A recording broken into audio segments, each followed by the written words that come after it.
Hello and welcome. In this video I would like to show you how the RaceDataConverter is structured and which features you can use.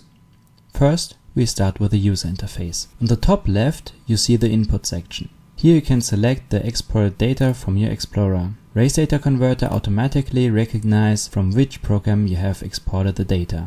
More on this later. At the bottom left you see your output settings. Here you can select your format. Either you want to export the data in a format which can be read by PI Toolbox Pro, or you want to generate Motec E2 Pro files.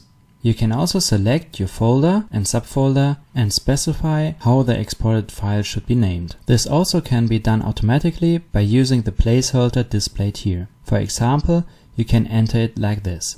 On the right, you can see the details of the outing. This will later be written into the file and used for dynamic adjustment of the file name. You can also add comments to the outing if you like.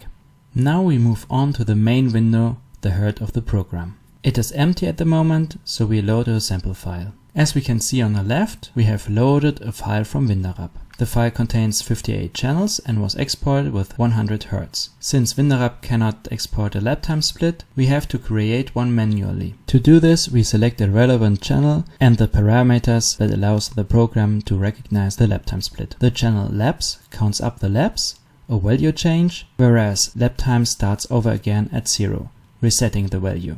Just choose a setting that is suitable for you. Now back to the main window. We haven't saved a config yet, so all channels have a dark orange background. No background means that all channels are included in the config file.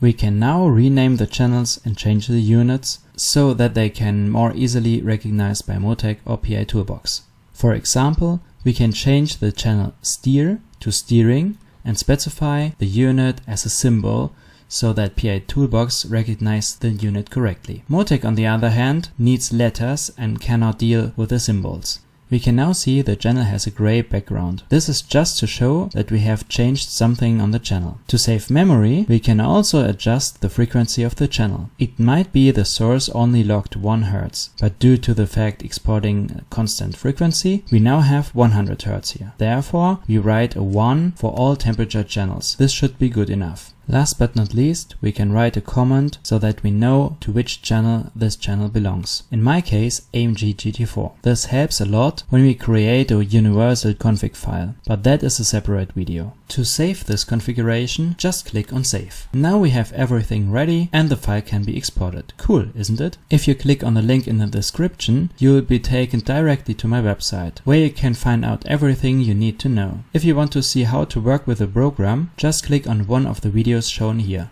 Thanks for watching.